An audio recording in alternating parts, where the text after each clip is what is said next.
ਉੱਥੇ ਬੱਚਾ ਉਹਦੇ ਤੇ ਕੋਈ ਗੱਲ ਨਹੀਂ ਕਰੇ ਕੋਈ ਗੱਲ ਨਹੀਂ ਕਰਨਾ ਤੇ ਕੋਈ ਗੱਲ ਨਹੀਂ ਆਦੇ ਕਿਹੜੇ ਸਾਲਾਂ ਮਾਜੇ ਨਹੀਂ ਬੇਟਾ ਨੇ ਇਹ ਕੁਝ ਨਹੀਂ ਆਦੇ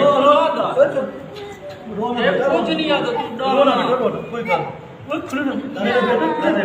ਖੁੱਲੇ ਨਾ ਕੋਈ ਯਾਦ ਕਰੀ ਓਏ ਤੇ ਕੁਝ ਨਹੀਂ ਆਦੇ ਬੇਟਾ ਤੇ ਖੁੱਲੇ ਨਾ ਖੁੱਲੇ ਦੇ ਬਾਬਾ बाबा बस ठीक ना बेटा ना ये खुले दे मेरे जान खुले दे सर कोई गलती बात चाबी लो देखो दुनिया ने डर ना कोई बाबू नहीं डर देखो छुड़वे ने कोई बोल के नहीं आना पुलिस ना देखो दुनिया ने कोई नहीं आते बाल है